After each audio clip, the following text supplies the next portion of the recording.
Hello friends, we are at the port of the city of Bari. Very significant in Jewish history. In the 5th century, when the Roman Empire collapsed, the southern part of Italy became part of the Byzantine Empire, which really connected the Jewish people living in the land of Israel and the Jews of southern Italy.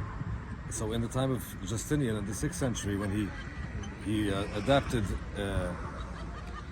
anti-Jewish decrees, some Jews found it interesting to move to the other end of the empire, where there the decrees will be much milder, and they moved to places like Bari or Toronto, Trani, and all along the coast of what's called today Puglia. And the Jews, a few hundred years later, would return the favor to the world. Why? Because in the Sefer Shalshelet ha-Kabbalah, he writes the story of the 4 captives. In the 10th century, a boat left from the port of Bari with 4 very famous rabbis. One was called Rabbi Ḥushiel. He would be the father of Rabbi and the teacher of Rabbi Moses. With him was Moshe ben Chanoch and Rabbi Shemariah and one more. And they were taken by pirates at sea. When they were taken as pirates at sea, they were later on ransomed in different ports that they landed.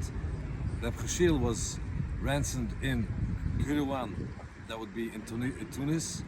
Moshe ben Chanoch in Malaga, and later brought to Cordoba. And Rabbi Shemariah would be ransomed in one of the ports in France, in Provence. So that's maybe what when Rabbi Tam is saying from Bari shall shine forth the Torah. He also meant that since it was such a center of learning and studies, which they had brought their learning and their knowledge from the Holy Land and replanted it here in Italy, they later on shone forth in the whole world. In another way, is one of the families living in Bari and in the surroundings was the Kairouan family.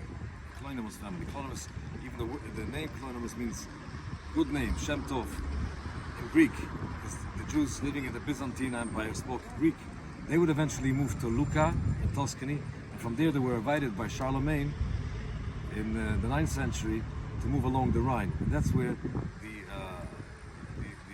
Ashkenazi Jewry was born.